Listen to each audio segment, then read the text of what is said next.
Welcome, everyone. We'll get started in just a few minutes. With good intentions and a good heart, it's important to us that we understand the long-standing history that has brought us all to reside on the land we currently occupy. As we wait, please use the chat box to introduce yourself with your name, pronouns, affiliated organization, and acknowledgement of the original caretakers of the land that you're on.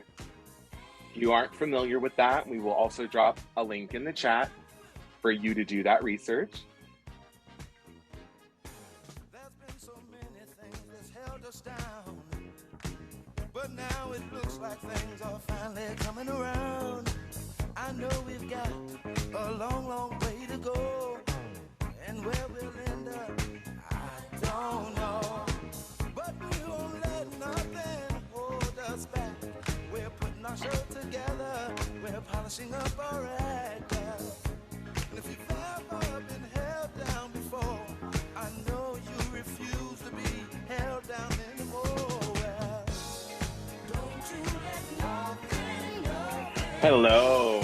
stand in your Buenos dias. way. My name is Dino Fox. I am the Director of Imagination and Culture for Justice Funders, and it is my absolute pleasure to welcome you to the triumphant return of Justice Funders' State of the Movement. State of the Movement began in 2018 as a way for us to be in conversation with and between movement and philanthropic leaders. And alongside all of that, collective wisdom has historically served as a way for us to provide organizational updates, like when we made our transition from the Bay Area Justice Funders Network to Justice Funders. After taking a pause due to the COVID-19 pandemic, we are re-emerging with over 860 RSVPs and over 350 of you watching live today. We truly thank you for your interest and your support. Many of you have been supporters of Justice Funders since we were a very small and mighty team who you would see running to and from meetings at Awaken Cafe in downtown Oakland. And many of you are joining us for the first time and coming to us from all over the country, thanks to our new digital platform. Welcome. I am coming to you from unceded Ramaytu Ohlone territory in what is known today as the Excelsior District of San Francisco, California. Historically, the majority of the Justice Funder staff and its office have been on the unceded territory of the Lisjan Ohlone people, also known as the East Bay of the San Francisco Bay Area. By this summer, Justice Funders will be a staff of 16 people stretching across all 4 US time zones and will be 100% decentralized and virtual. We recognize that we, like all non-Indigenous people living in the US, have inadvertently benefited from the genocide waged against the Native people and the theft and occupation of these lands. We believe that philanthropic institutions, as stewards of wealth that has been accumulated through the theft of Indigenous lands and the exploitation of communities of color, have a particular responsibility to contribute to the healing of the lands they occupy and to enter into a restorative relationship with their local Indigenous communities. For those that are based in the San Francisco Bay Area, the Shu'umi land tax is an invitation to acknowledge the history of the land and contribute to its healing, to enter into a restorative relationship and support the vital work of the Sogorea Te Land Trust, an urban Indigenous women-led land trust that facilitates the return of Indigenous land to Indigenous people. We want to invite you to reflect and share in the chat the ways you are committed to supporting land rematriation where you call home. As a learning organization, we are in constant awe of the ways our movement is alive and how its leaders are leaning into creativity and imagination to lead philanthropy through a just transition. Skilled movement leaders all around the world are committing to leading with joy, practicing rest as a form of resistance, and dreaming up a future free from the grasp of capitalism and white supremacy. Today, we will dive deep into a conversation on shifting capital and power to build the regenerative economy and what that looks like for a few of our fellow movement organizations. But first, I want to impart a few logistics and housekeeping items. If you haven't already done so, we invite you to introduce yourself in the chat.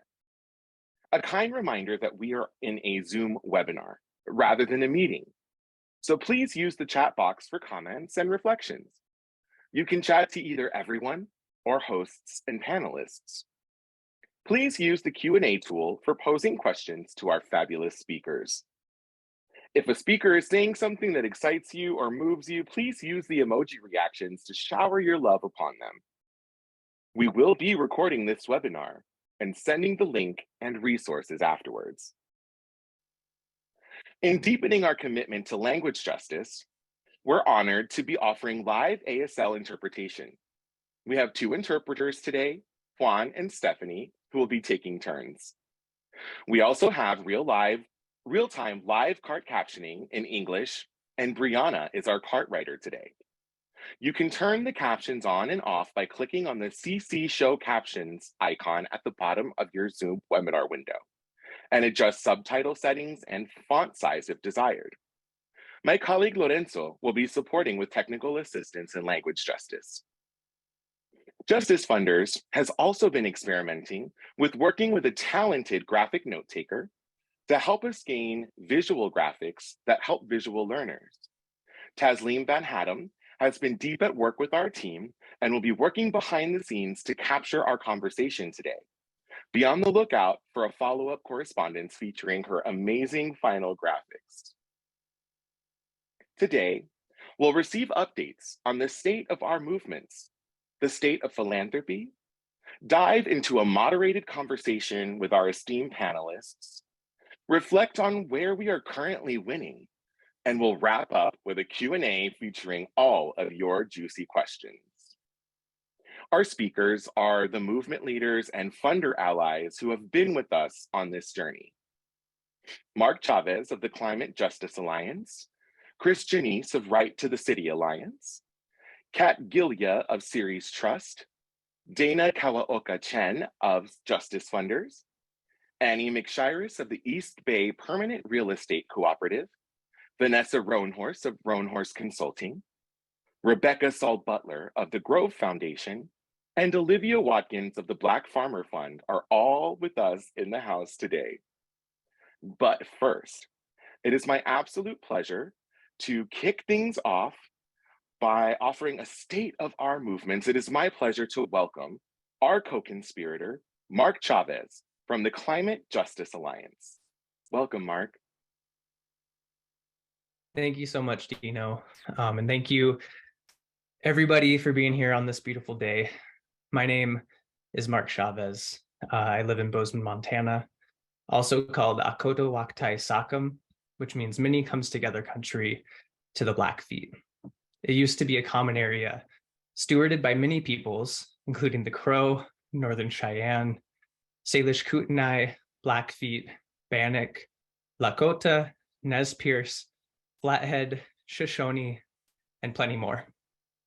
Or in other words, it was basically the original Walmart. And I'm joining this conversation today as Resource Mobilization Co-Director at Climate Justice Alliance. I'm here to set the stage, as they say. But this is the crowd at a Justice Funders event, so I really don't think you need me to belabor the state of the world. You don't need to hear more about how 2023 is slated to be one of the hottest years on record again.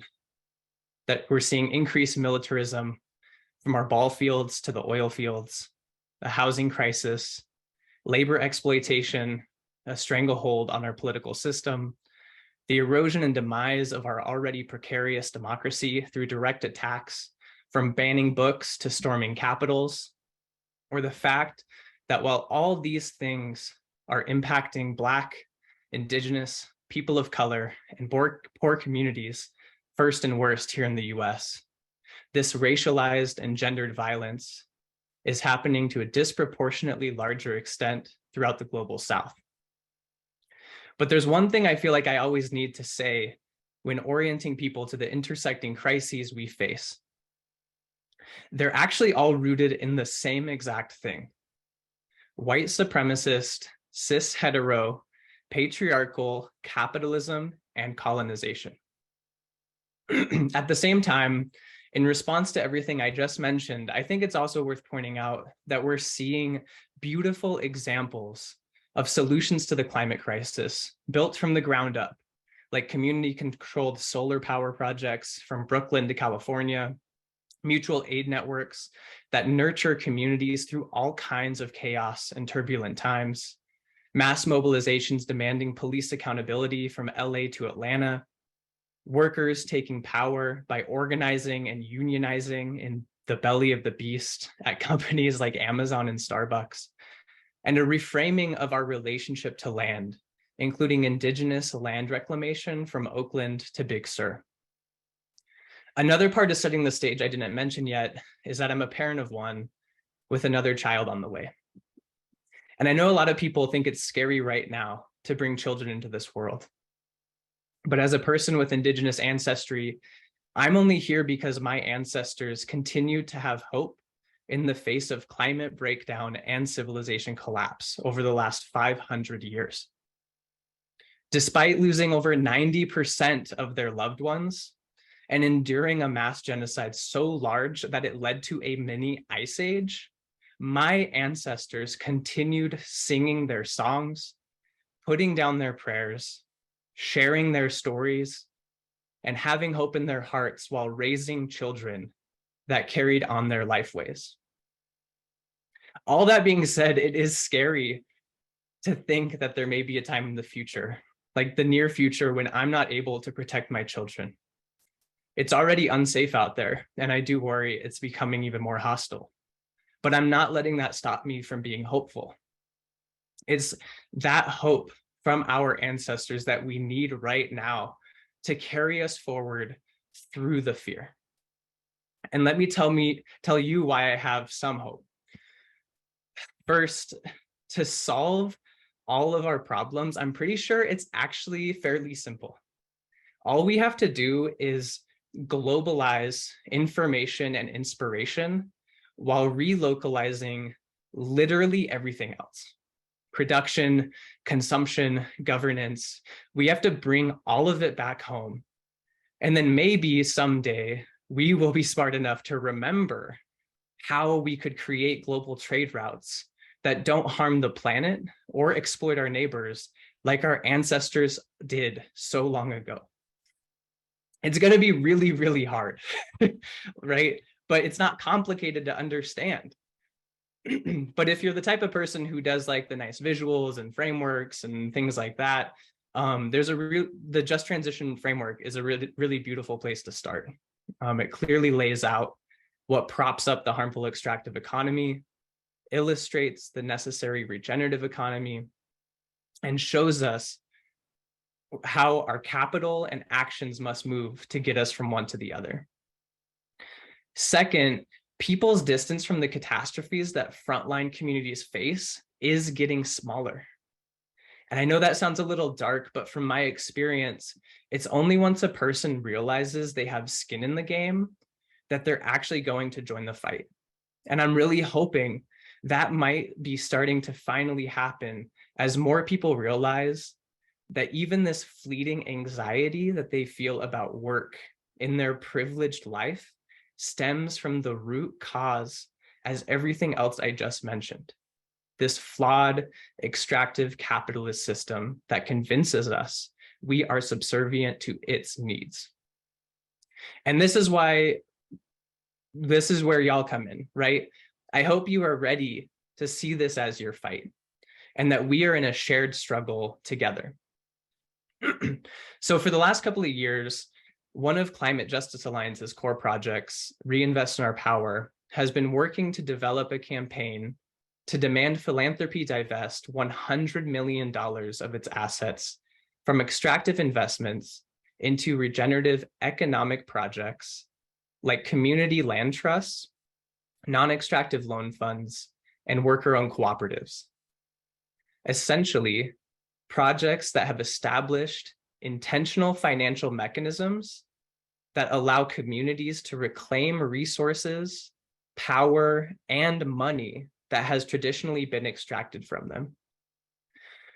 That $100 million number, it came from an analysis of our members and allies who were already building those types of projects and figuring out the amount that they could put to productive use right now. So when we got to that number, I was like, whoa, I'm new in this role, and is my job going to be to like fundraise $100 million? That's really intense.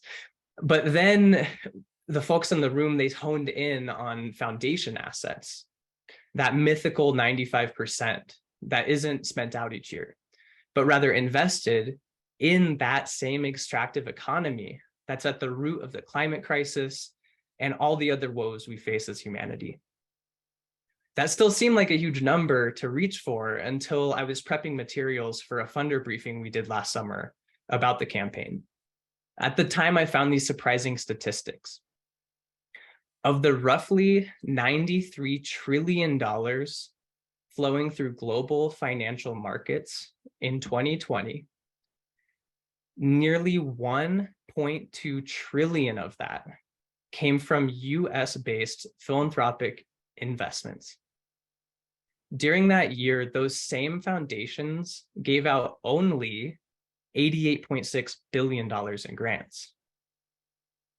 This means that philanthropic institutions in the US contributed over 13 times the amount of money to extractive global stock markets as they did to all of their focus areas combined. So another important note is that in the framing that I've been using around investments, there's a third kind that we talk about: inward investments. And this is y'all's wheelhouse, right? It's grant dollars, but also donations and things like corporate sponsorships. One of the defining characteristics of inward investments is that they move into a community with no regard for what happens next. So for example, you can put all the restrictions you want on a grant, and creator knows most of y'all still do, but nothing stops the underpaid and overworked community organizer whose salary you just paid from feeding their family at McDonald's tonight, and their investment from flowing straight back into the extractive economy. All of that is why at this point, there's simply no other option than to do a few things. The first is we need to do everything we can to shift the way foundations move their capital, all of their capital, into the regenerative economy. From influencing the flow of grant dollars to frontline grassroots solutions that are building power and solving our crises, to demanding that your investments address the intersecting crises we're all facing as well.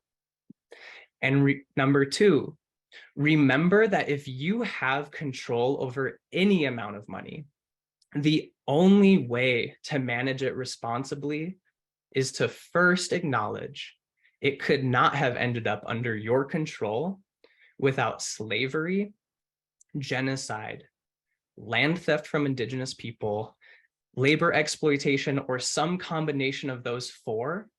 And what happened with that money needs to be informed by those impacted by those histories and lived realities. Third thing is realize if you want to be accountable to our movements, you need to recognize that any investments in harmful practices are a direct assault on the people's ability to live and thrive in the very communities you are funding. And four, always, always have hope and do your best to be a good ancestor. Thank you all so much for your time. And with that, I'm going to pass it over to Dana. Thank you so much, Mark. Hello, everyone. My name is Dana Kawaoka Chen, and I serve as one of the co-executive directors at Justice Funders. My pronouns are she and her, and I'm zooming in from the ancestral unceded lands of the Tamian Band of the Ohlone people in San Jose, California. So when we talk about the state of philanthropy, I think it's important to reiterate Mark's salient research that of the 93 trillion flowing throughout the global financial markets in 2020, nearly 1.2 trillion of that came from US-based philanthropic investments. During that same year, those same foundations gave out 88.6 billion in grants, which means, again, that the US contributed 13 times the amount of money to the extractive global stock market as they did to all their focus areas. That's US-based philanthropic institutions. Because this is just an unfathomable amount of money, let's break this down into quantities that may be easier for us to wrap our brains around.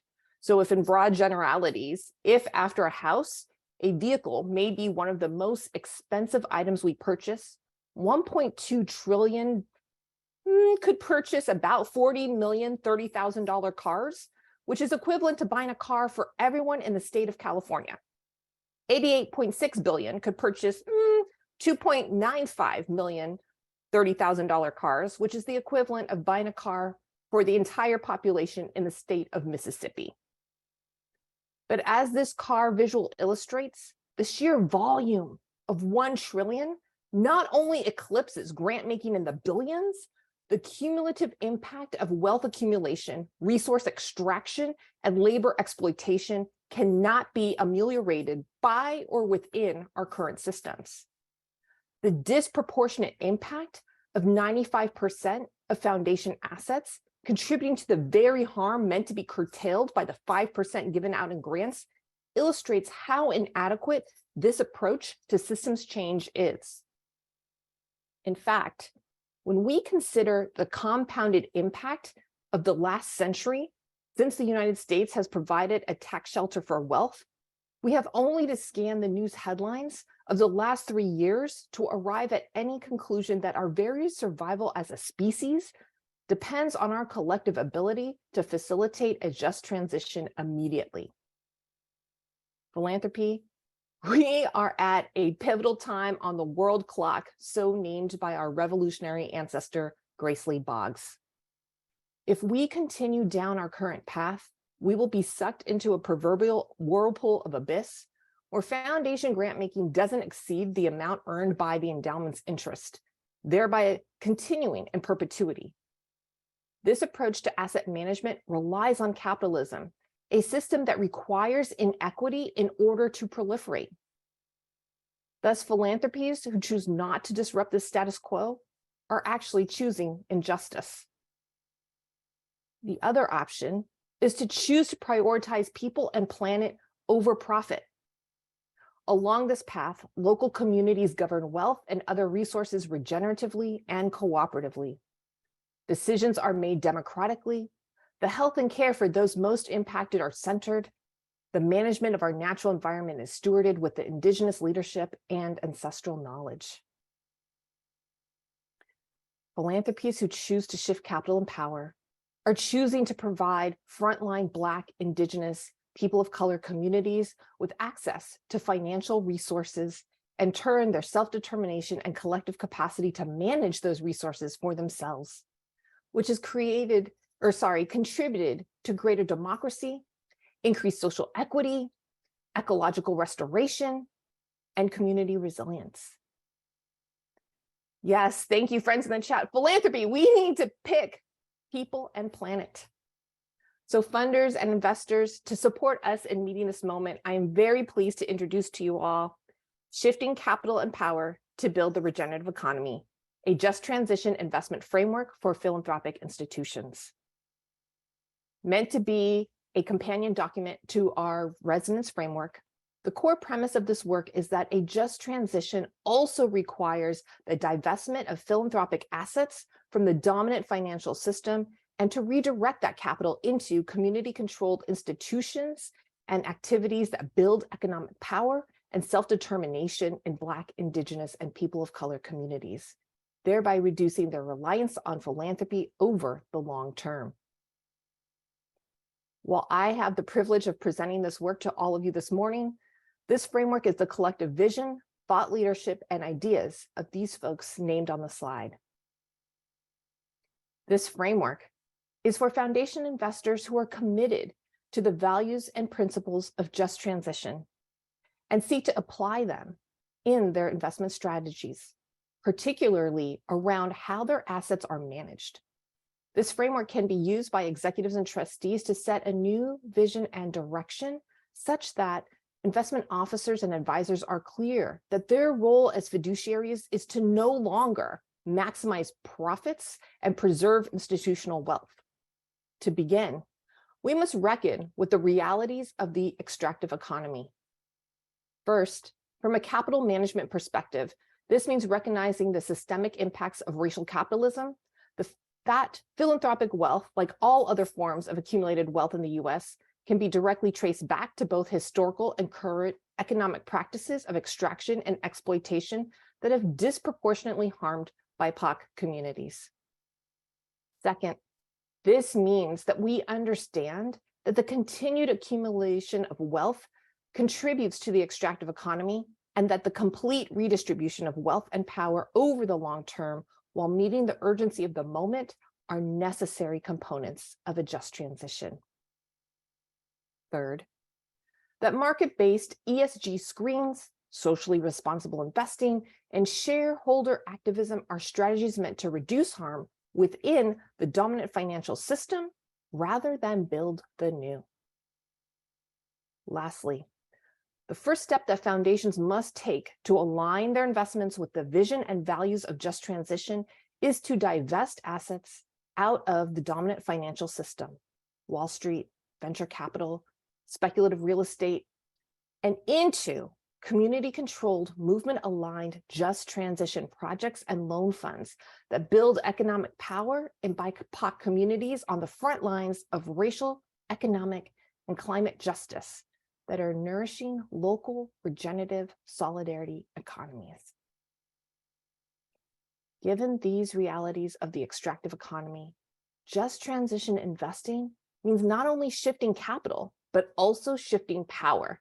And it's not only about what shifting capital and power looks like, but how it's done. If we look at the top left of this diagram, where the money goes means redirecting capital away from the extractive economy and towards local regenerative solidarity economies that build economic power and self-determination in BIPOC communities on the front lines of social, economic, and racial injustice. The building blocks of local regenerative solidarity economies are community-controlled institutions that are rooted in social justice movements and provide for everyone's needs, including cooperative housing, community land trusts, worker-owned enterprises, community-owned renewable energy, and community-governed loan funds. Turning our attention to the lower right of the diagram, how the money moves means operationalizing the values and principles of just transition, which requires investors to change their expectations in order to build a different future in which everyone can live well without the sacrifice of others. The starting point is to center community needs and support their self-determination rather than the financial gains for the investor, and being as non-extractive as possible, both in the process of engaging with communities as well as in setting the terms of investment. Investors can strive to be in right relationship with communities by sharing resources, financial or otherwise, without the expectation of financial gain, bearing the risk of financial loss and letting go of power and control. At the top right of the diagram, who decides what means shifting economic control to communities is a core component of a just transition. For philanthropic institutions, this means transferring decision-making power over how resources are allocated to frontline BIPOC communities from which wealth and power have been extracted for centuries. As philanthropic institutions relinquish power and control over their assets, they can simultaneously support the self-determination of communities to manage, grow, and regenerate the collective resources that they need to live with dignity and to thrive. focusing on the bottom left of the diagram, how power is shifted means that embracing the vision and values of just transition to redistribute wealth and power requires a fundamental shift in the culture and paradigms within institutional philanthropy that have shaped practices around how philanthropic assets are managed. As a sector that's born out of the extractive economic system, such monumental shifts will require a radical reimagination of what is possible, along with deep internal work on an ongoing basis at the individual, institutional, and field-wide levels. There are many overlaps between the sections of the work, and that this work is often nonlinear, iterative, and cyclical. While this framework is focused on the tactical steps towards shifting capital and power, we are clear that there are no silver bullets or shortcuts. We must all be responsible for understanding the holistic and historical context in which this work takes place, and that our actions must go beyond the transactional towards repair and transformation. To be clear, our movement-led democratic loan funds are already practicing these values. Funds led by the groups who are speaking today have been able to practice how to shift capital and power within their funds designs. For philanthropic institutions, however, practicing the values articulated in this framework is aspirational for most. But over the past year, Justice Funders has been hosting a peer learning and action cohort called the Just Transition Investment Community for staff and trustees of philanthropic institutions to put these very values into practice. One of the biggest challenges that the members of our community have faced is the lack of internal or external capacity and infrastructure at their foundations to make just transition investments. So it became clear that we needed to build a collective solution that didn't already exist. And what folks had the most energy around was a pooled, movement-governed, integrated capital fund. So in reveal number 2, in partnership with Just Futures, a recently launched investment advisory firm that seeks to be a bridge for just transition to a regenerative economy. In addition to their 401k plan, they also offer investment advisory services through a social justice lens. Just Futures is working to create a values-driven financial solutions for nonprofits and their workers that build us towards just transition. And together, we will be launching a $15 to $20 million integrated capital loan fund that will be governed and owned by 5 Democratic loan or investment funds. The fund will offer 2 sets of loans, bridge loans under 5 years, and 0% 10-year loans with an emphasis on moving money quickly. The capital will be supplied by the participants of the Just Transition Investment Community cohort. We see this fund as a demonstration project to fully test and implement the Just Transition Investment Framework to transfer philanthropic assets to community control, including decision-making on capital allocation, and redirect assets into local regenerative solidarity economies, non-extractive terms and processes that are self-determined by the community to meet their needs rather than to prioritize financial gains for the investors, and to set a new culture and paradigm to support community governance and self-determination. Although this announcement focuses on Justice Funders, I did want to make mention that Just Futures will also be creating a donor advised fund that will enable other donors and philanthropies to employ a similar, if not the same, integrated capital strategy as the Just Transition Integrated Capital Fund. Thank you all for allowing me to share this very exciting work with all of you. I want to stress that this framework and the fund would not be possible without relationships. The team at Justice Funders has been intentional about building with and between those on the cutting edge of our movements and in philanthropy. An example of which are the very speakers for our panel in today's program. So now it's my pleasure to turn the mic over to Annie McShiris, who, in addition to being a Justice Funders board member and co-author of Shifting Capital and Power to Build the Regenerative Economy, is also serving as the investment and fundraising director at the East Bay Permanent Real Estate Cooperative, where she focuses on the use of finance as a force of good. Annie will be moderating a panel of movement and philanthropic investors who can speak to the practices and lessons learned in actively shifting capital and power to build the regenerative economy. Annie. Thank you so much, Dana. Good afternoon, good morning, everyone. So glad to be here today. And wow, it's been a really powerful session so far. And I'm really looking forward to moderating this session with some really amazing partners in the creation of this framework. Again, my name is Annie McShiris. I am calling in from unceded Ohlone land here in Berkeley, California. And I am the investment and fundraising director for the East Bay Permanent Real Estate Cooperative. I was honored to be asked to moderate today, and I just want to give a little context setting before I introduce these movers and shakers who you'll hear from very soon. The collaboration with our movement partners in developing this just transition investment framework that Dana spoke about allowed us to articulate our shared vision of how we need philanthropy to operate differently. So much of our vision is rooted in what we know is possible and what we know that we can do together because of our work within movement-led and community-controlled, non-extractive funds that we operate ourselves. So we are the practitioners, and it was practitioners that were really driving the creation of this framework. We want this framework to serve as inspiration for funders, for foundations, for the philanthropic community to see what is possible and to hear directly from movement practitioners around what they're already doing and what we already know is possible because we're doing it. We jumped in to create this framework together because we trusted each other and because we trusted the work of justice funders. And we saw that this framework in particular, as we were creating it and as we were collaborating together, could be transformative and not merely performative. We have seen that there have been performative gestures and rhetoric from the philanthropic community in ways that have really disappointed and let down amazing practitioners that are just moving the work forward and seeking to center community.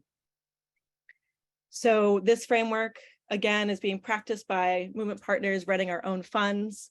And we are looking to funders for to seize this moment and to work with us to move forward.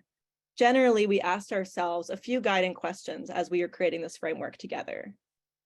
The first was, how can this framework meaningfully enact different kinds of changes than we've seen from previous frameworks or toolkits or white papers that have been released?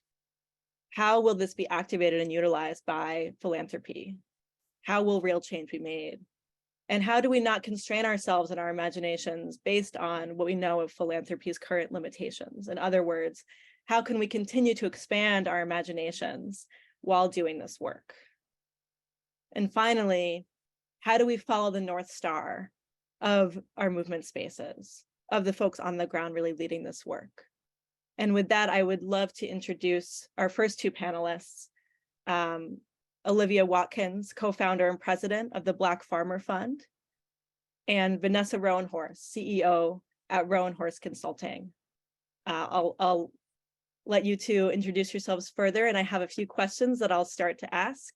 The first one is that I would love for you to speak on the pieces of this framework that moved you and that felt most transformative to you.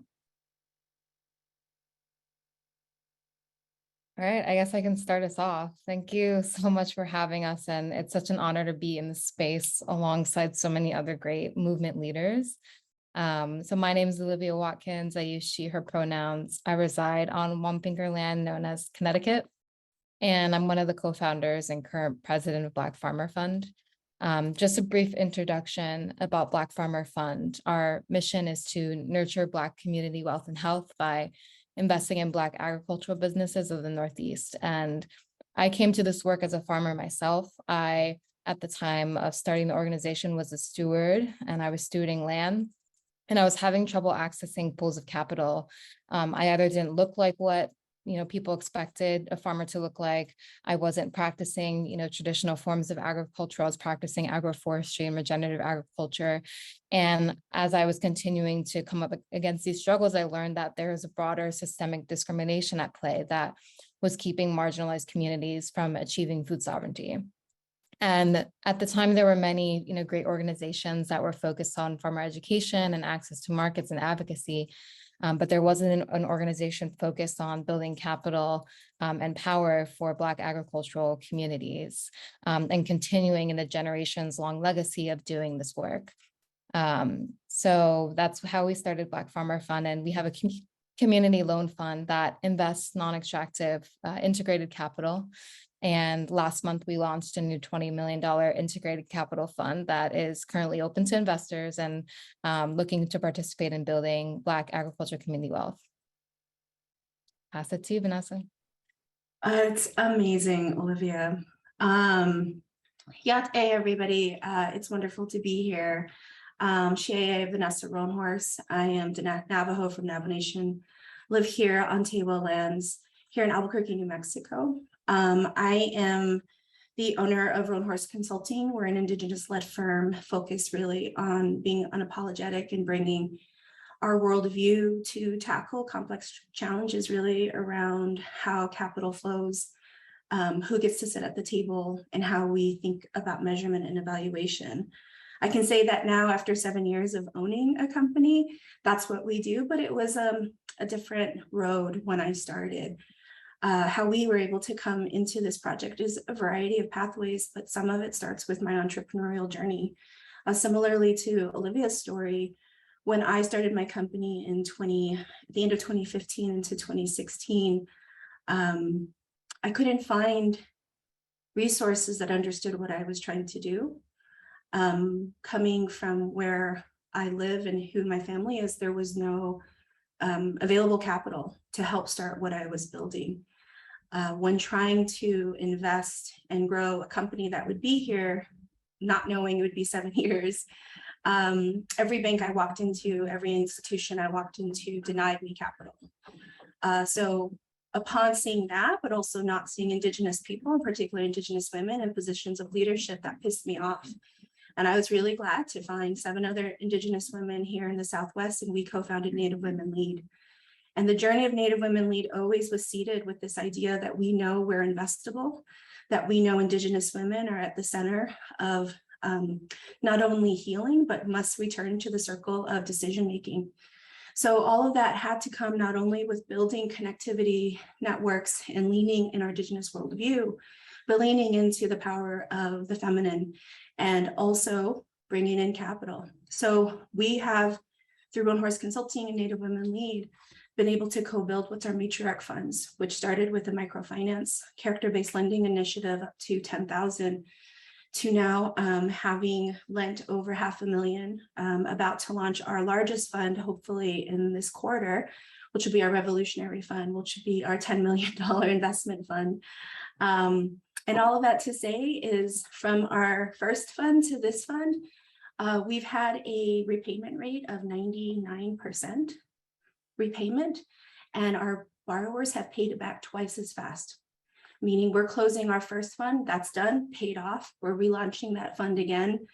And all of it to say is we came to this conversation because of the trust, but also looking at the practitioners at the table, we knew we could link arms with everyone in a real collective way to push the conversation. So thank you, Annie and Olivia. Amazing. Thank you both for those introductions.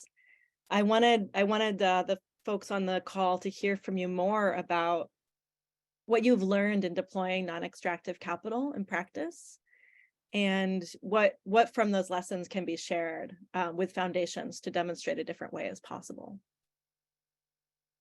Olivia? Yeah, so the group that my colleague Lex Barlow was in for the framework was the Shift Power What group, and that has been a really central part to our work.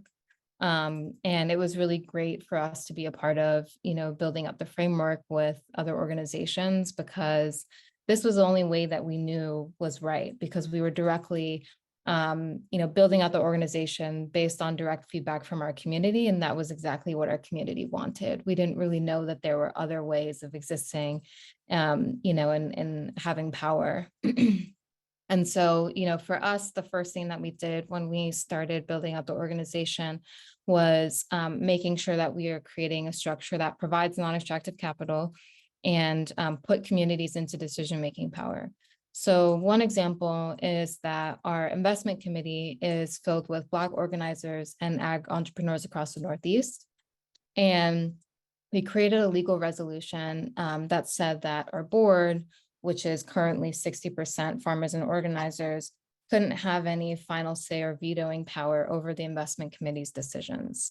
So essentially that means that if the board disagrees with what the investment committee wants, they have no actual real power in order to veto any decision. So this puts 100% of the redistribution of wealth power into the hands of Black organizers and ag communities. And that was one of the main things that we put into place. Generally, in terms of how we source funding, we have chosen to engage in trust-based philanthropy. We don't accept and often reject funding from funders that create expectations that may shift us out of alignment with our mission and community. And we really like to work with funders that are prioritizing relationship building and ways that we like to share about our work. So for example, for our initial pilot fund, that was a $1.1 million fund. We had one anchor investor, Sandy River Charitable Foundation, and we shared with them that we wanted to be able to have, a reporting relationship that transcended traditional reporting relationships, and that was more grounded in our roots and values of centering Afrocentric leadership and wisdom. A lot of Afrocentric communities practice oral storytelling and prioritize qualitative data collection over performance metrics and, qualitative data. And so, every quarter we get on a call to, share stories from our farmers, stories that we're dealing with in the organization. And it feels very in alignment with the ways that we like to also engage with our community. So we like to sit, and talk story with our farmers and hear what they're dealing with in the ways that they want to share with us. And so being able to have, a very linear process of working with funders that also have those same values in place makes it easier for us to continue to distribute money and power in a way that's in alignment with how our community wants it. Awesome. Thank you, Olivia. I love that. I just love it because it's so important. And one of the things that I kind of want to jump off what you said, Olivia, on the trust-based philanthropy piece, it was a really critical early decision that was scary to make. I'm not going to lie, making that choice to say, this is the kind of capital we need, and this is the kind of money that we want to leverage. And then on the grant making side, we need unrestricted funds to sort of build the infrastructure. And then this is the kind of investment dollars we need at this interest rate, at this term, wasn't really easy at the beginning. I mean, it's really hard to have that agency when you don't have the receipts, right? The proverbial receipts. And we know for Native women in the United States, we don't have enough data. There's not enough information about who our entrepreneurs are, what they're building, how they're building. And so we don't have the ability to say, this is what investing into Indigenous women entrepreneurship can look like.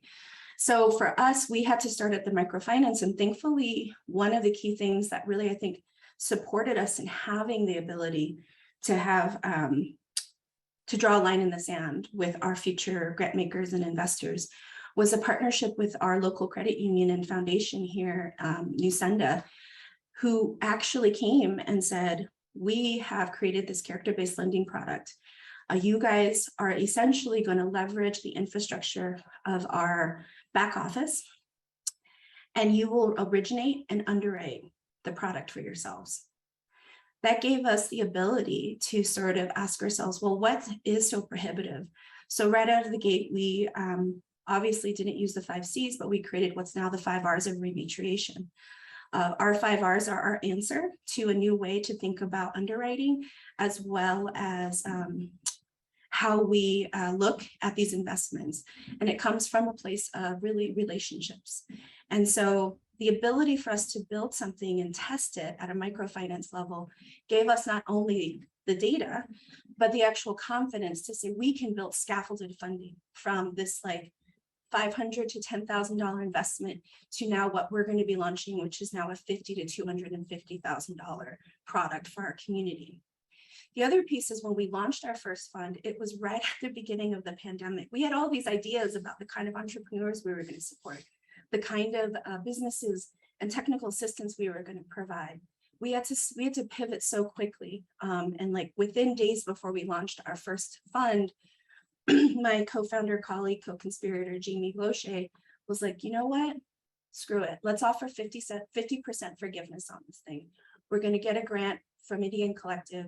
And we were able to match every investment we made with 50% loan forgiveness, meaning as long as the participants paid on time, as long as they were in communication with us, one, they could do whatever they wanted with the money. We no longer cared if it went into their business. We didn't care if it paid for transportation costs, or even like hauling water to their reservations. We were like, do whatever you need. As long as you're meeting us there, we will actually pay 50% of your loan off. And I'm happy to say that Response Loan Fund really accelerated not only what we were building, but allowed us to go and talk to potential investors and funders and say, this is what this looks like. This is what reparations in terms of investing can be. And then the last piece I think is so important to Mark's comments earlier is if we really think about the investment that our First Nations, Indigenous people in the United States have made, if the current value right now is 23 trillion of land, I think Native people have already put up that collateral and that equity. How can we reimagine this investment forward?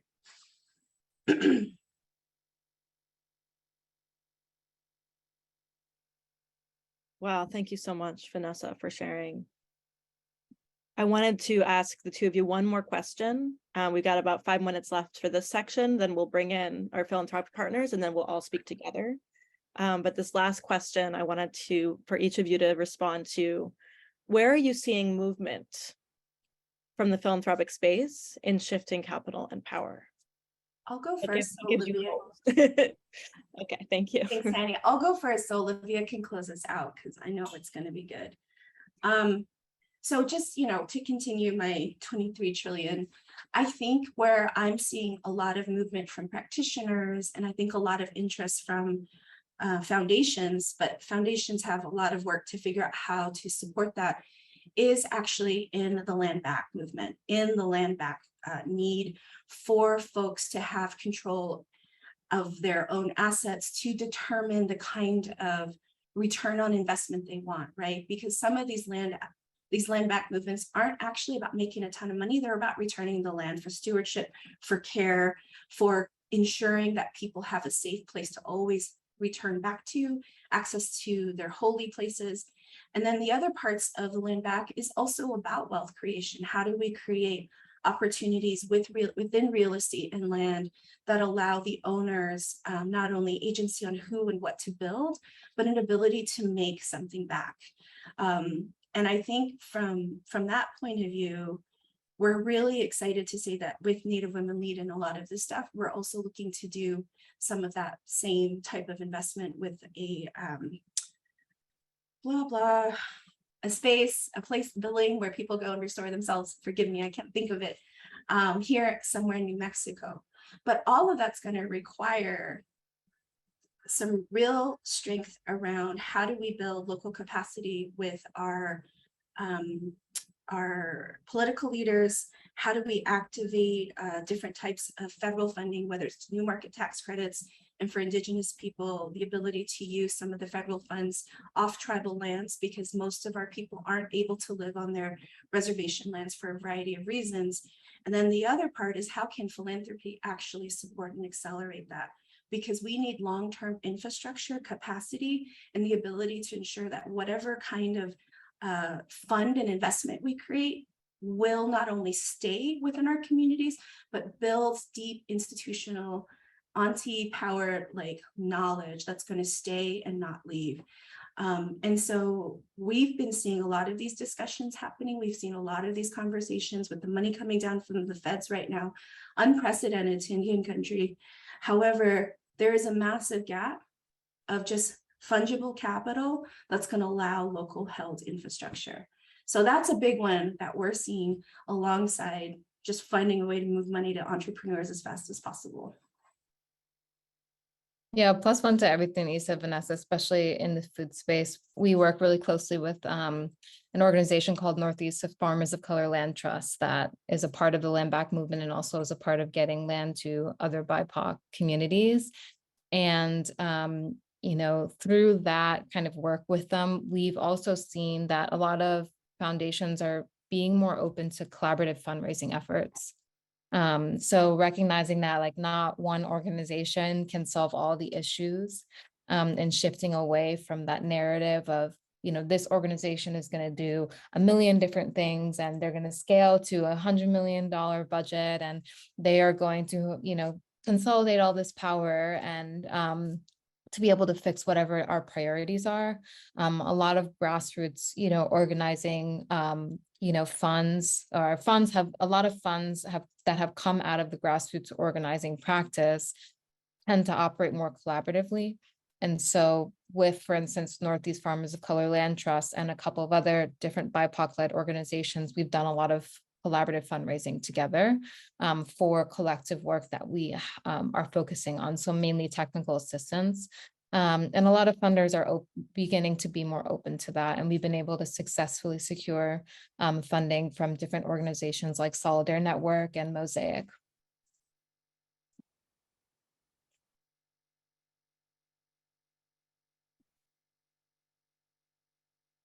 Thank you so much, Vanessa and Olivia. I wanted to introduce a few funder partners, and then we will all come back together at the end to talk amongst ourselves. I wanted to introduce Kat Gilia and Rebecca Saul Butler, both of whom were instrumental in creating this framework. Kat is the director of Ceres Trust, and Rebecca is the co-executive director of the Grove Foundation. And the first question I wanted to ask the both of you is, how are funders showing up and joining with movement leaders in this process? And what have you learned about how philanthropic wealth should be managed and how to shift power and capital?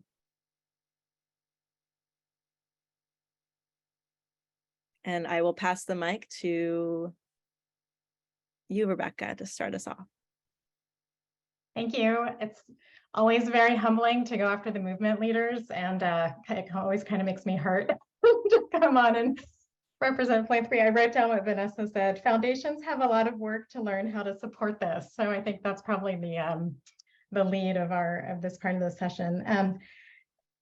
But let me just back up a second. I'm with the Grove Foundation. We're a spend down foundation, family foundation. And we do have our assets 100% mission aligned. I want to show up authentically here and say that probably doesn't meet the criteria of the framework or many of the folks in this room, because we are not divested from a lot of public markets and other systems. And I actually personally believe that given that how little time we have, we do need to try to change a lot of systems at once. But that said, this area of investing in these just transition oriented spaces, movements and people is tragically vastly under-resourced.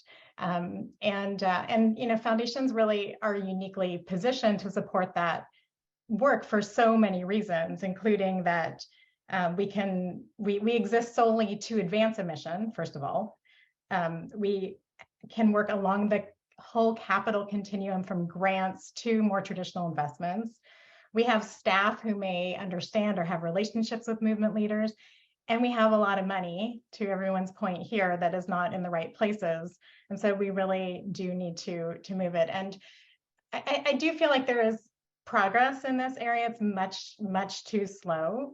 And at Grove, I'm happy to talk about the small ways that we've contributed and I think moved in the right direction, which sits in a carve out that we have of $18 million for us to do investments that are more programmatically aligned. And I'm happy to speak more to that. I want to pass to Kat, but we've learned some lessons, and I have some advice for folks who want to get started to do or to increase their work in this area. Thanks so much, Rebecca and Annie. Hi, everyone. My name is Kat Gilia. I use she, her pronouns. I'm with Ceres Trust on unceded the Jean Ohlone territory in Oakland. I am just very honored to be here in conversation with you, completely wowed and inspired by the movement leaders and this framework and your work. So thank you. In terms of what we have learned about philanthropic wealth being managed and how to partner I do believe we've learned it is most deeply impactful to manage wealth in this spirit and hopefully practice of repair, release, full redistribution. And in this moment, especially as so eloquently laid out by you all, of continued and blatantly obvious, intersecting crisis and the corresponding deep ancestral and current day opportunities for deep-rooted and systemic change in relationship with the land and people. So definitely this spirit of repair, redistribution. This means for us a dial up of spending, complete dial up toward full redistribution of funds as grants, payments to co-ops or collectives for rematriation and collective decommodification and collective stewardship of land, and toward resourcing movement aligned investments. So this is moving well beyond the 5% of full spend out, moving funds from our control as part of that spend out to support the resourcing of the infrastructure and the governance that's been discussed here, needed to steward this change in the relationship to land and of our economies and in communities. So it means being interviewed by people like Olivia for consideration as a supporter of the Black Farmer Fund, and then doing our best to partner and to deepen an ongoing relationship, moving from Ceres Trust to funds like the Rematriate the Land Fund, the Sogorea-Te Land Trust, the California Tribal Fund, the Fund for Frontline Power, the People's Land Fund, the B for EJ, Seed Commons. There's so many of these, Black Farmer Fund, Hawaiian Kingdom Bonds, Owisa, Sichangu Ko, Native Voices Rising. There are so many opportunities to do this, and it's just been an honor to get to know some of the people behind these funds and these processes and these governance, and it's just such a hopeful and impactful way to be hopefully some small partner towards the North Star that we share.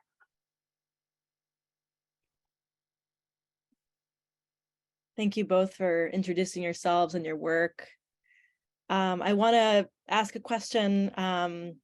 We talk about expanding our imaginations and expanding what is possible in terms of doing this work and doing non-extractive financing. And, I think we've had experience ourselves, the East Bay Permanent Real Estate Cooperative, and I know others have, in this tension between this expansion of our imagination and doing what we know is best for our communities and the legal constraints that exist within the philanthropic space. So Kat and Rebecca, could you talk a little bit about what you've learned about how to navigate those legal constraints and how you've moved to find ways around or beyond some of those constraints when making these kinds of investments?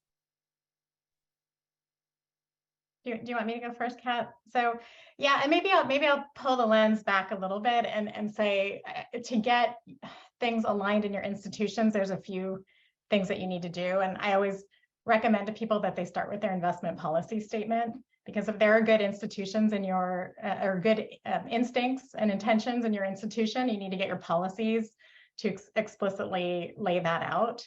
And there's a few things that should be in the policy around that, including your risk and return parameters, which I'm happy to elaborate on, downside risk stuff, which I'm happy to elaborate on. I know that's near and dear to all the other folks on this panel, and specifically speak to the legal question. I think there's a few things about traditional investing practices that you really have to let go of to do this work well and authentically. And one of them is the traditional legal approach, which it's not lawyers' fault. Their training and their job is to think through what could go wrong under a whole host of circumstances and to protect their client. So unless you explicitly set out to change that dynamic and that goal and say, our goal legally is to comply with the law and to support our mission, and we're going to work in a different way where we're going to work collaboratively and think about how we want to work together with these folks as partners, that's just a pretty big shift from like traditional legal investment things. So I think one thing is just really thinking about that and getting your attorney, your counsel mindset in the right place. And folks may need to change who they're working with, because there are attorneys out there and legal counsel that does this and knows how to do it, has experience and gets it. And if you can have them on your team, that's extraordinarily helpful. Yeah, I'll just briefly add to that. At the big picture, many shifts are possible with persistence, creativity, collaboration, and courage, and it will require those things. And finding new partners often, we're inheriting a system built on protection of accumulated wealth, colonization and white supremacy. So our vision and purpose is other than that, and the legal tools and advisors and guidance that often comes is designed for those things. So we have to be clear that our North Star is different and we're following movements, and ask the advisors and the legal team to create the tools and products and relationships that are needed to move toward that North Star. And if we hold that in mind, often the many tiny little arguments, or how about we redo it this way, we'll just remember that it will require persistence, because it's incredible the way that this vacuum moves you back toward the protection of the accumulation of wealth. And we need to be in community to find the practitioners that Rebecca was mentioning, but also existing in-house folks. If we don't come out of that sort of institution or within our institution, we can work with our legal teams to say, we're interested. There's many examples now that have been shared by movement partners, by community infrastructure, on how to write a reparative or a respectful agreement for a grant or for a loan or to move money. In many of our cases, we can move monies to co-ops directly, just payments. So I think it just requires that creativity and persistence and clarity on where we're going and what the legal, systems are, that the legal systems need to match that. Yeah, can I just go ahead and add a comment about downside protection? Because downside protection, and a lot of this work is funded by debt, right? And downside protection is looking at if something goes wrong, who bears the risk, who takes what from whom, how does the control shift, how do assets shift, who's on the line to try to make whom whole.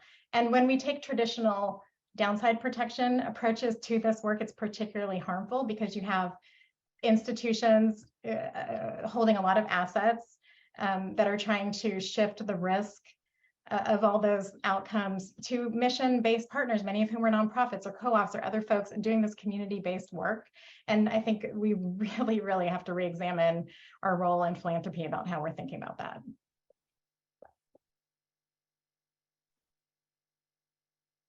Thank you so much, Kat and Rebecca, for sharing those insights and wisdom from your experience in shifting your own philanthropic assets and investments into the hands of movement leaders, community-controlled funds.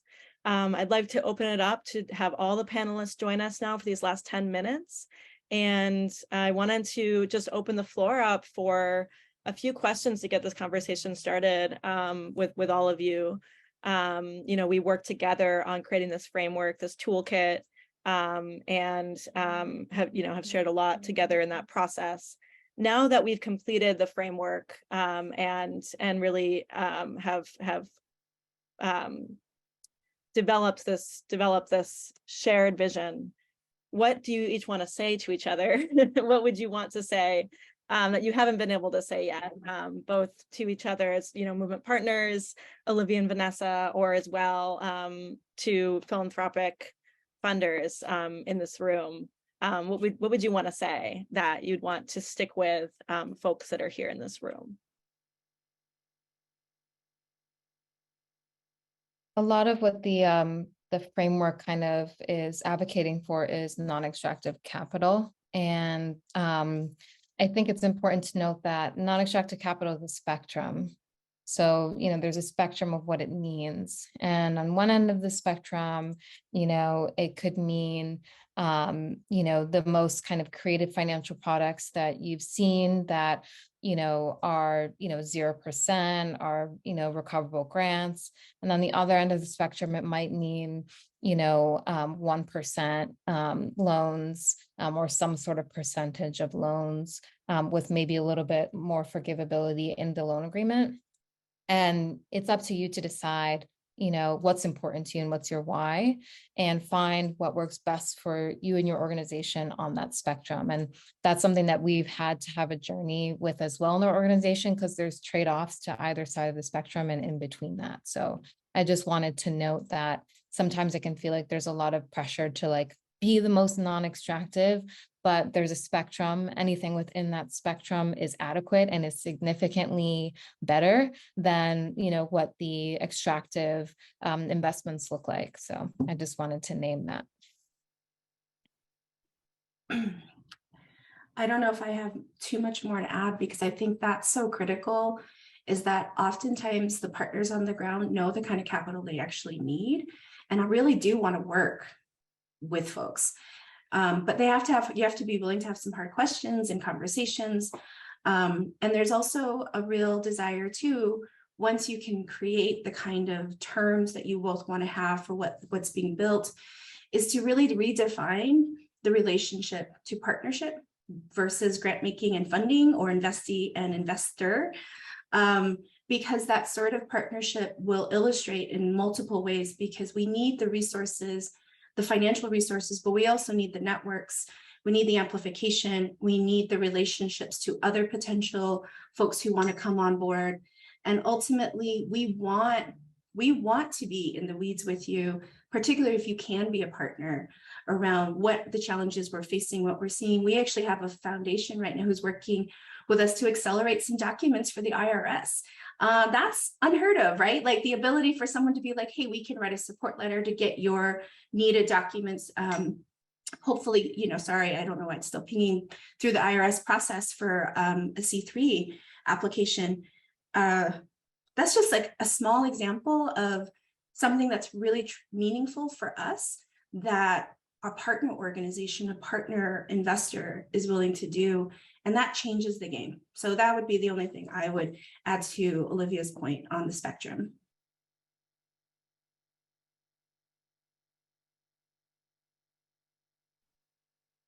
Kat or Rebecca, anything that you want to share?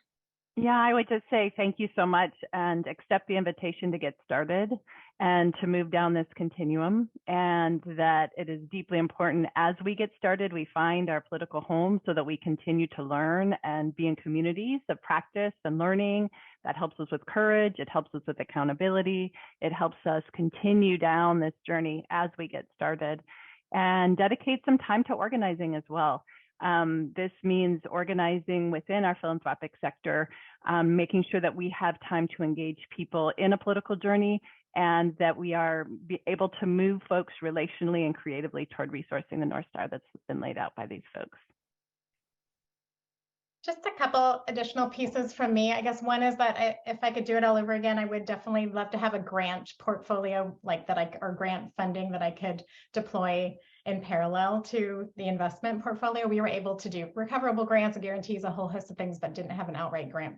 And I think Ceres Trust has done that really excellently. And the other is I want to do a shout out to intermediaries, be they folks that do funds or pool capital or pull together collaboratives. There's some, we have some funds here, folks who start funds, and there's some intermediaries in the audience like Mission Driven Finance, Candide Group. There's other awesome ones in the field. And I think that can be a really important piece of helping to reduce the burden of diligence, to get some of these pieces right around partnership, to just kind of help lead the way, because this can be out of foundations wheelhouses. And I'm thrilled about the work that Justice Funders are doing to have a Just Transition Fund. So just a big shout out for helping bring philanthropic partners along by making it easier and telling us kind of how to do it.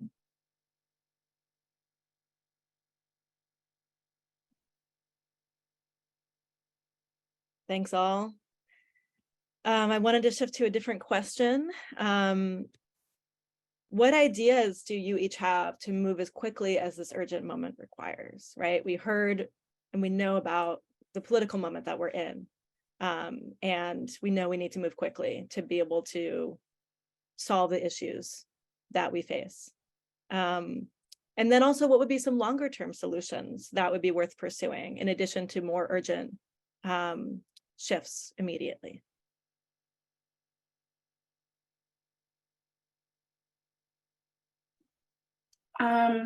So we've been thinking a lot over here about some of the immediacy, right? Like, so there's a lot of really big money dollars coming out of MBDA right now and SBA. And so much of it is tied to making sure we activate their existing investing programs.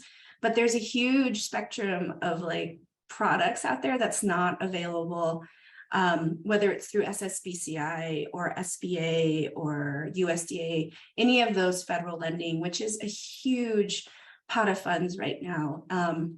So we've been really interested on kind of having conversations with partners around hybrid fund design, and really looking at how we can support a deeper conversation on one, reducing or getting rid of completely the 5 Cs of credit. I think as we continue to think about underwriting and how do we resource folks, community members, entrepreneurs, business leaders, social enterprises on the ground to do this work, we have to figure out a better way to support them. But on the other end of it is that there isn't enough of these sort of in-between types of funding mechanisms and investment mechanisms that are actually bridging between the debt product and the actual venture capital products. Like, we have some tests that are happening, and I feel like one of the things we are still having to prove is that these types of alternative financing products are viable and are actually solving some of the biggest issues. However, it's that we are constantly still in pilot. We're constantly still proving these things are meaningful. So I feel like an immediate need right now is like, how do we come together to sort of like stop moving from this, like, we need more receipts, to this is how we invest on the ground. Here are the people doing it, and here's the resources that they're going to need to do it. Versus we're still saying these are testing, we're still in alternative financing. So that's something that we've been spending a lot of time on, because we see the federal money coming, but again, it's a mismatch. It's just a mismatch. And we're going to do our best, but at the end of the day, we're not going to see the kind of deeper investments that are needed. And when I think about tribal rural America, we are in deep need of real community-led network infrastructure that has to be built, and it's got to be built very quickly. So to me, it's like, find our local partners, help them bring the relationships with local political and foundations who can bridge that. But then on the other side, it's like, how are we moving money directly to people who are solving local problems through better product design?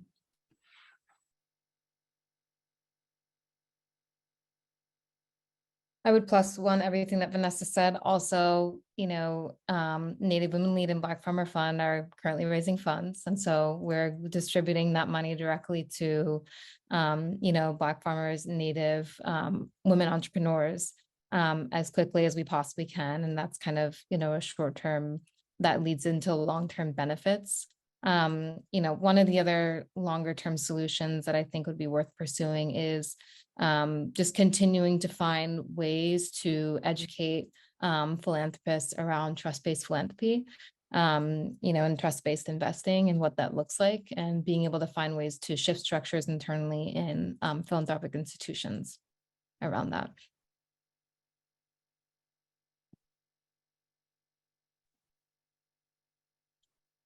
Yeah, thank you so much, Vanessa and Olivia and Kat and Rebecca.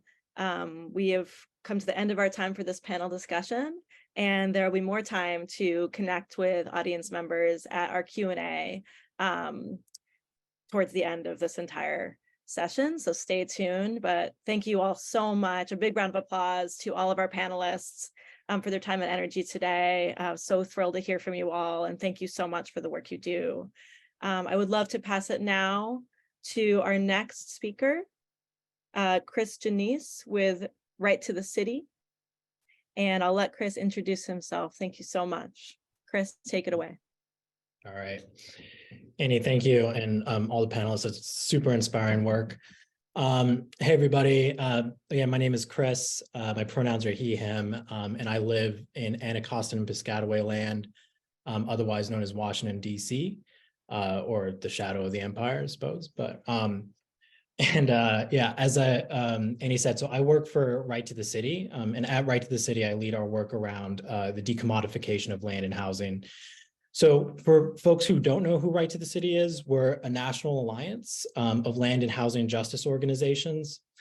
And the genesis, or the birth of our alliance, came largely out of a response to the wave of evictions and foreclosures, displacement and gentrification that primarily communities of color and working class communities were facing in the 2010s. So while we were organizing across the country to resist evictions, and that organizing is urgent and very necessary work, we came to the realization that just preventing an eviction, just preventing a rent increase in and of itself, does not necessarily eliminate the power imbalance that exists between our communities and the landowning elites, be they landlords, be they banks, be they hedge funds. Now, unless we eliminate that power imbalance, our people are always going to be at risk of watching their communities disappear. They're always going to be at risk of being displaced. So we need to make deeper interventions that fundamentally change our housing systems and the relationship to land and the capital we need in order to break the cycles of extraction and displacement. So we didn't just come to that realization by ourselves. Many others of folks in our movements, many of our sister alliances, many comrades came to very similar realizations. So our movements started contesting for land and the capital to liberate that land from the speculative market. And I got good news for y'all. We started winning. There's been a ton of really historic and awesome wins in the last couple of years. So just some examples here, a right to the city, both within Right to the City and outside of Right to the City. One of our members, Inquilinos Unidos, they organized residents in a 60-unit apartment complex in Minneapolis, just a couple of blocks away from George Floyd Square, where they were fighting to resist evictions, fighting to get conditions, habitability conditions actually addressed. But they were actually able to build enough power where they fundamentally evicted their landlord. And they are now currently in the process of turning that building, turning that community into a housing co-op.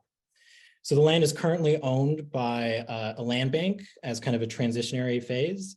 And IX is in the process of raising 10 million in capital to complete the acquisition and to finance the renovations that they need.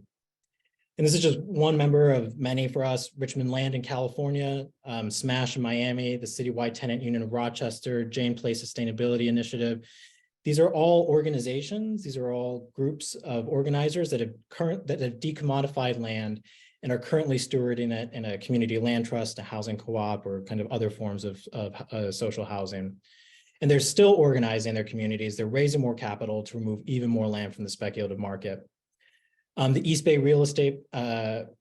Permanent Real Estate Collective, they raised $6 million to take the Esther Orbit rooms off the speculative market.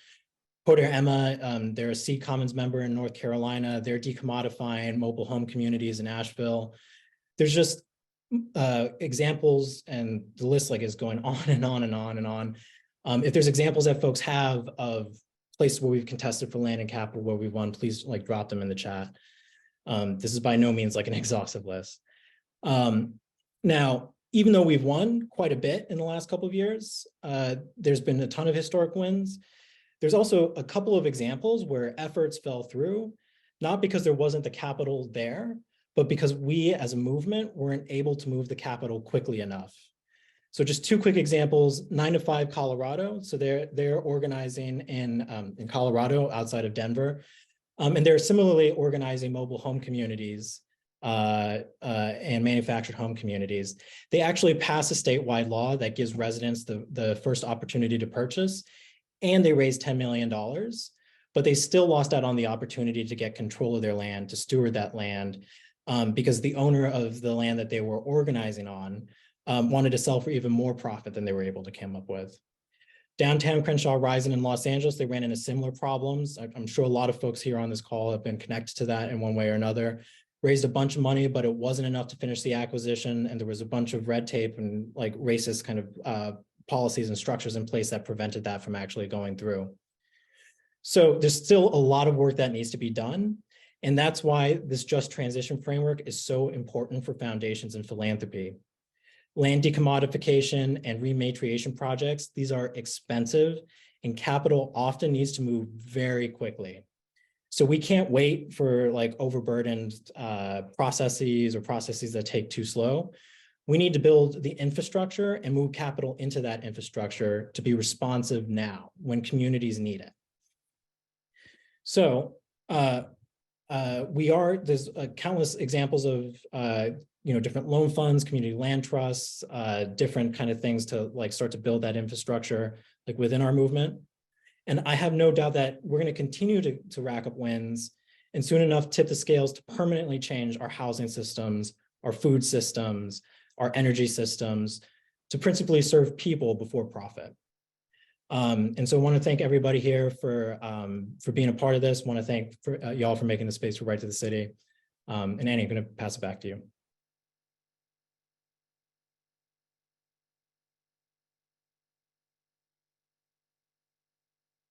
Thank you, Chris, for those words. And yes, I think so much of what Chris highlighted has to do with not only shifting capital, but shifting power and control, right? And shifting culture. And so actually funding organizers, funding folks on the ground who are doing that work to shift power is vital to our movements being able to actually own and control our spaces and our places and our communities. I wanted to open it up. We've got 15 minutes now for question and answer from folks here on this call. And there's 300 strong of y'all. We've got some great questions that have been that I'm going to just ask our panelists to respond to out loud. So bringing back Olivia, Vanessa, Rebecca, and Kat. And I'm just going to start from the top. There's a question about encouraging spend down. So the premise of perpetuity has pernicious effects, which we know run contrary to philanthropy's stated objectives, right? And contribute to the long-term concentration of wealth and power that Dana was discussing at the beginning of this session. So how can we begin to implement expiration dates for philanthropic organizations? I want to hear from movement leaders and from folks that sit in philanthropy as well.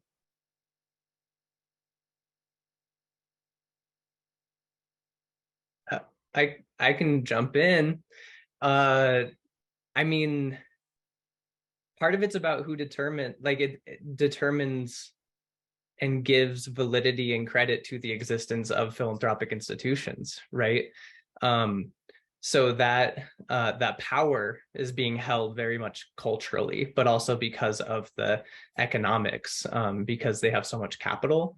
So I think there's an inside-outside game to this, which is like the movement folks who are doing this, we need to just keep saying over and over and over and over and over again that that's not your money. It is the money of the communities it's been extracted from, and we need to get it back there, right? Like we need community control of capital in perpetuity. And that's not going to happen until we've set these expiration dates.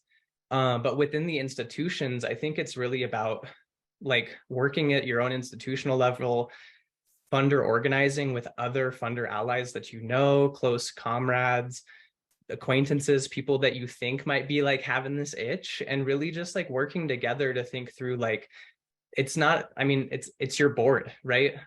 Most of the time it's going to be your board who's determining that expiration date. So we need to be thinking, how do we influence those people? Does it take our voice? Does it take the movement voice to come into the conversation? Or is it something that they're really going to respect and honor and be listening to your peers and within your institutions? So I think there's a lot there. And you're asking that question into a very ripe group of people who have been doing this work and thinking about it for a long time. So I would say if you aren't engaged with anybody who's been on this panel yet, contact one of us and we will definitely get you plugged into the work that's happening to make this happen. I can just jump in and full support +1 to those comments from Mark. I do believe this is an insider-outsider combination of organizing, culture, values, change, communications, and we at Ceres Trust have certainly learned.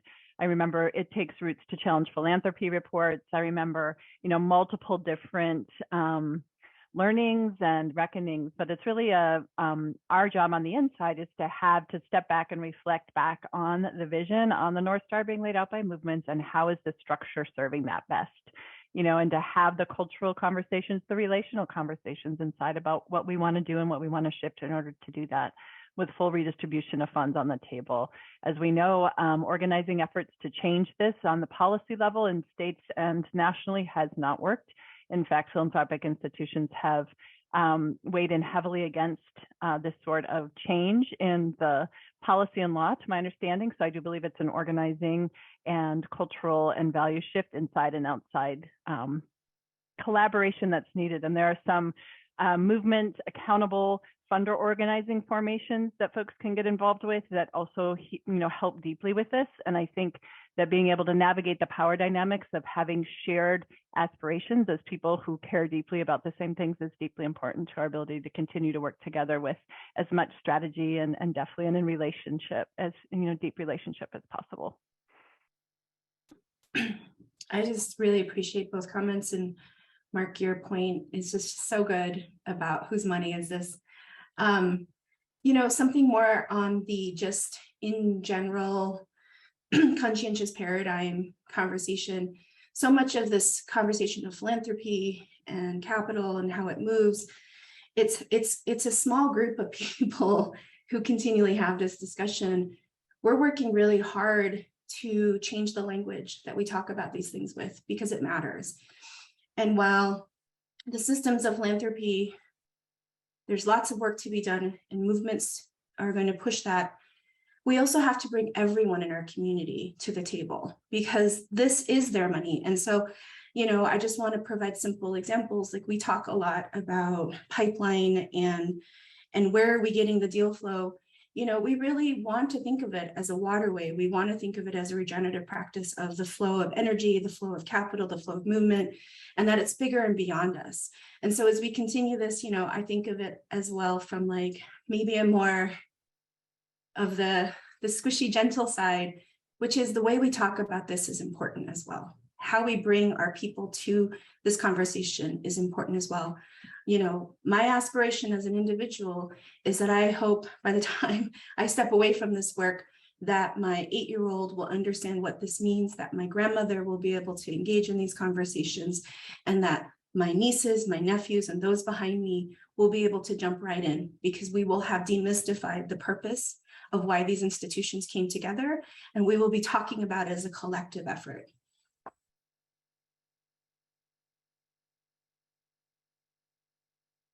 Thank you so much. Wow, really powerful words. And I want to get to this question about what can we as individuals do? There are folks on this call that are actually not philanthropic funders who want to know actually how they can get involved. So our Black Farmer Fund, Matriarch Fund, and Reinvest in Our Power, things that individuals can invest in, not just philanthropic institutions. And if so, how can folks on this call find out more about that?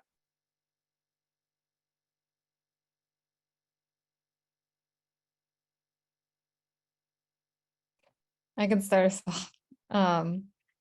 Yeah, so Black Farmer Fund, for our new fund, we have 3 different kind of pools of investment with different terms. And so we do have a pool for philanthropic institutions, but we also have a pool for accredited investors. And then the pool that we're most excited about is that we have a pool for people with lived experiences in our communities, and they get the highest return for investment. So if you're an accredited investor that is not from the communities that we have, that we're serving, you can participate in building wealth for the people who are investing and also for the farmers and food businesses. And you can reach out to us at invest@blackfarmerfund.com to learn more.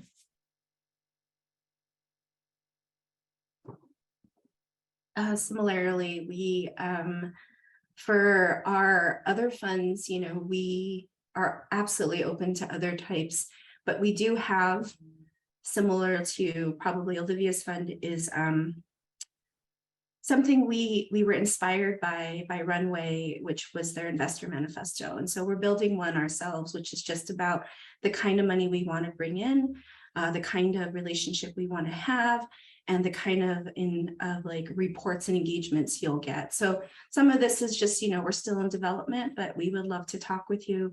I put my email in there, but you're also welcome to reach out to my sister, Jamie Gaucher, at jamie@nativewomenlead.org, and I'll put that in there to learn more. For Reinvest in Our Power, I'll just add that Climate Justice Alliance right now does not have a financial investment mechanism that we have created as an institution. We're have been working to figure out if that is the right approach to go, especially given the amazing other financial investment mechanisms that are being created by the movement right now, like the one we just learned about from Justice Funders and Just Futures. So for an individual to invest, we would be directing people to our allied and other movement investment vehicles that we're familiar with and that we know of. Some of our members have been developing their own non-extractive finance mechanisms and loan funds that we can also put people in touch with. That being said, and we're also like, part of our campaign is really like, it's bigger than just trying to get the money, right? Like it's that target. It is that invested capital of foundations. That's really important to try to create this conversation and force people to really be thinking about this and reckoning with it in their institutions. That being said, if you want to get money to this type of work, we will help you do that. So get in touch again with any of us, and we all know how you can get money directly to our folks. So get doing that. And then the other thing too is like, there's the investment side that you can be doing, but think about like your individual and professional positional power that you have. And it's very likely that most people on this call do have the power to influence, institutional investments. It's going to take some power mapping. It's going to take some strategy and thinking, but there's more than just the financial capital that we're working with here, right? Like we have that social capital as well that we can be put into use. Amazing. Thank you all so much for sharing resources. And I see a bunch of resources also being dropped in the chat, so check that out. We've got about 4 minutes left. There's some questions about the topic of funder accountability. So this is getting juicy here. What accountability and evaluation systems are funders implementing? And how can we as movement practitioners hold funders accountable to what they say they want to do and then what they're doing in action? So I want to both hear from funders and from movement practitioners on this one.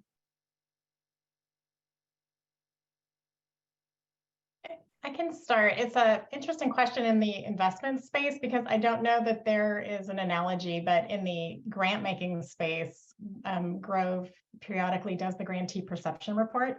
We take it really seriously. I mean, we dig in. In fact, just yesterday we were digging in again to going a layer deep on some of the data. And so I encourage institutions. It's a rather traditional approach in some ways, but it's also really nice because it's a lot of benchmarking, so you can put the responses in context. And we've also engaged folks to help us. It's very tricky because asking for feedback and data on yourself is a burden also to the grantees and investees. So I think we're constantly trying to balance getting feedback on ourselves with burdening people more with doing that. But I think pursuing occasional formal third-party evaluations is really critical, and that's a tool that we've used, that we've learned a lot from.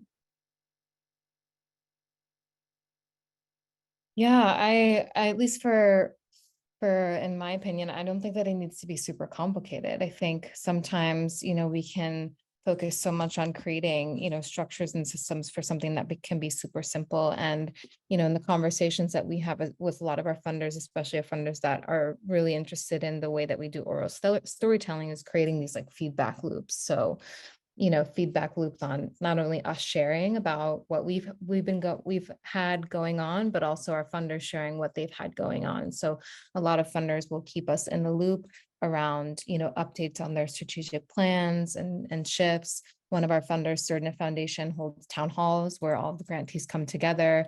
They, give us surveys. We're able to give them feedback directly. That's been incorporated into their overall strategic goals and plans. And so I think there are definitely like small ways to just open up the conversation to be back and forth rather than just kind of one way of the grantee reporting.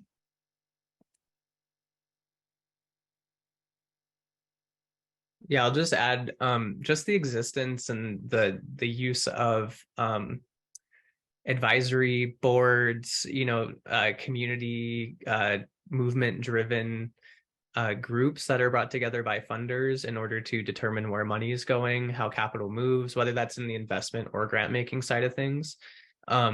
Better yet, there are funds who have recently been developed that are entirely governed exclusively by the grassroots, like the Fund for Frontline Power. So supporting things like that and spaces like that. And I want to just shout out, like, Olivia, you just, like, when you were talking earlier, you mentioned like having that override where the determination of the group can override the board is like done, right? Like gatekeeping done. There's always going to be some degree of gatekeeping, right? Like anytime there's a community with money and other people out there who want that money, that's a gate, right? And that's because, like, it exists. But doing things like that, I think there's so many beautiful examples out there that are really exciting, and new ones popping up every single day. I know I already talked, but I really think we need to do more debriefing, which I try to do sometimes with folks. But once the deal is done, going back and saying, can we talk about that? What'd you learn? Here's what I learned. What was hard? What did we do wrong? What should we have done better? Next time, what would you want me to do with another? I've learned so much from asking people that, particularly like a little time lapses since the deal's done. And that, and you kind of get a little check on yourself and your collaborators too.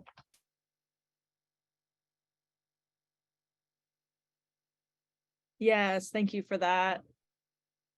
And it's all about relationship building, right? So it's a give take. But as long as there's an openness to having that relationship and that feedback loop, it sounds like folks are ready to give that feedback and to start working and collaborating. We've got time for one more question. So I'm gonna just go ahead and ask this one.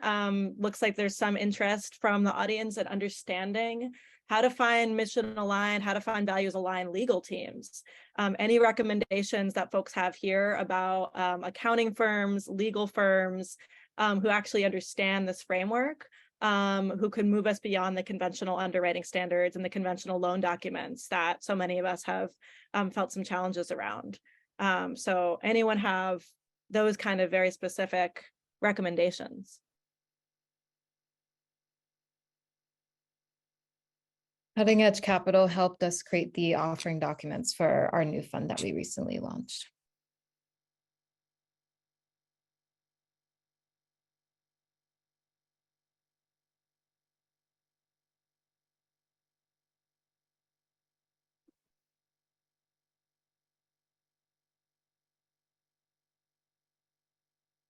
I'm excited to hear the recommendations, and also I don't want that to be a barrier to folks getting started. So we can ask existing legal teams to match and make documents. If a legal team can write a grant agreement, it can write a promissory note, it can write a document that we need to, that we're in conversation with our partner around what the terms need to be. So we can ask existing legal teams that aren't yet,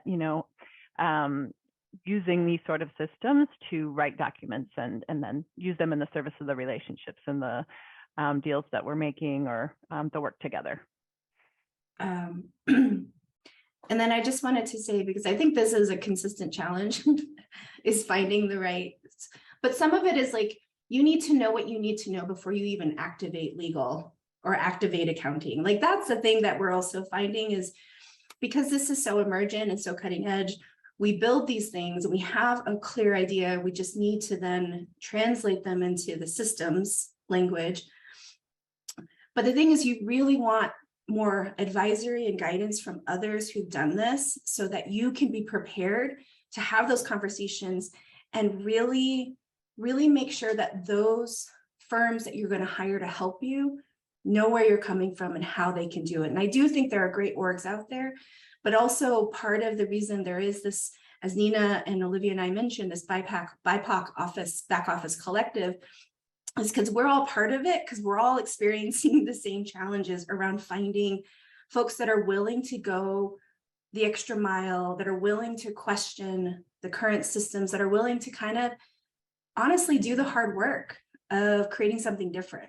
Because that's not technically how these conversations usually start. They start with, this is the box and this is the box you're playing in. And so we have to be like, no, this is where we want to be. You're making us start here, but this is where we'll be. So what is that translation? So I just say that like some of this isn't clearing and there's no clear, like if you talk to this person, you'll get the thing yet. But there's enough of us now, I think, out there you can activate and talk to, and then definitely ask more about this collective that's coming together.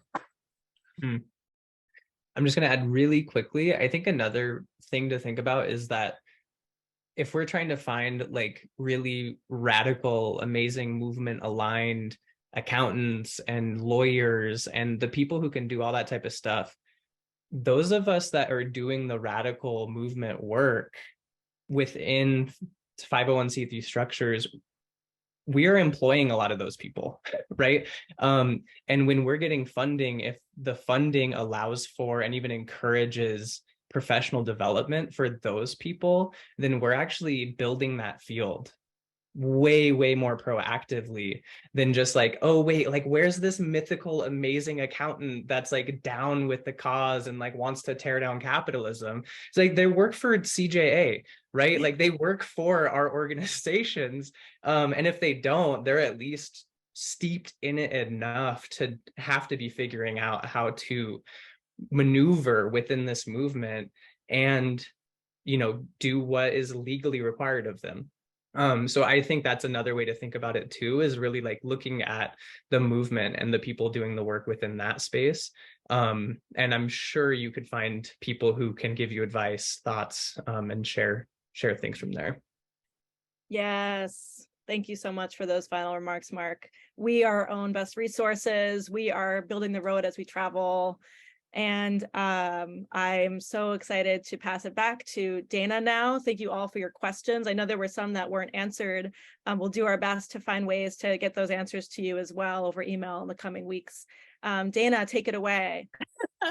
Thanks, Annie. Please, everyone, hit those emojis, show the panel some love. We've taken quite the journey together over the past almost 2 hours. And so we've gotten a brief update on why and how our movements are contesting for capital and power. We've introduced a just transition investment framework for philanthropic investors. We've heard about how both movement and philanthropic practitioners are applying this framework. And we've heard powerful examples of how our movements are parlaying organizing wins into community-controlled assets towards building a solidarity economy. So, if you now want to explore how to shift your foundation's capital and power, please allow me to introduce to you members of our Justice Funders Integrated Capital team. We have Maria Nakai, Senior Director of Just Transition Investing, Abdiel Lopez, Director of Capital Activation, Laura Smith, Director of Investment Partnerships, and you can reach the team by emailing jtinvesting@justicefunders.org. You can also now access the framework by visiting the Justice Funders website. Links will be in the chat, and we'll also share out information post this event on both the recording as well as the resources that have been shared. For the funders and investors who asked how you can support this work that we just heard about, I invite you to be in contact with these folks directly. You've had the opportunity to learn about where we're winning. So I invite you to play a powerful role in supporting these bold solutions for systems change by resourcing new paths towards a more regenerative and racially just future. Again, we'll include chats to each of the panelists in the chat and include them in the resources we send out.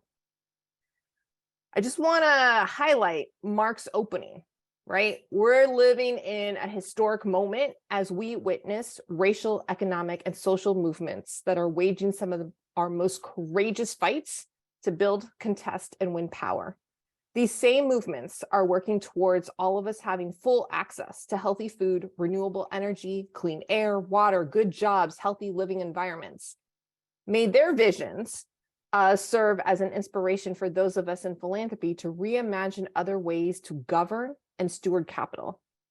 When we consider the magnitude of natural and man-made disasters happening, we need all of our philanthropies to deploy all of our assets to usher in the world we want, and quite frankly, the world we need. At Justice Funders, we envision an approach to philanthropy that redistributes wealth, democratizes power, and shifts economic control to community in a way that's truly regenerative for people and planet. We began these State of the Movement events to talk about the principles, practices, and processes that would accelerate a just transition. If you appreciated today's conversation, and more so the work behind them, then I invite you to build with us by becoming a member, joining the next cohort of our Harmony Initiative, engaging with us in a consulting engagement for your institution. Help us build a movement commons. Support us directly. Contact information for my colleagues can be found on the slide. Thank you so much for spending part of your day with us. Dino, back to you. Thank you so much, Dana. And thank you to each and every one of you for being a part of this amazingly historic moment for Justice Funders. We hope that today's powerful storytelling has resonated with folks and moves you into sparking new conversations and taking action towards shifting capital and power to build the regenerative economy. We have several invitations as next steps in supporting folks in taking action. Download and explore the new fabulous Just Transition Investment Framework. We're dropping the link in the chat. Please don't hesitate to reach out. Contact our Just Transition Investment team if you have any questions. Also, dropping that email address into the chat. We'll be sending out a link to this session recording, resources that were shared, and of course, the new framework. We invite you to use those emojis, shower your love on our entire team, throw those thank yous into the chat. Deep gratitude to our phenomenal speakers for their reflections and wisdom, all of the amazing contributors on the framework, the Justice Funders team, our tech team working behind the scenes, our ASL interpreters, Juan and Stephanie, our cart writer, Brianna, our graphic note taker, Taslim, and thank you all for joining us today. Thank you so much. Be well.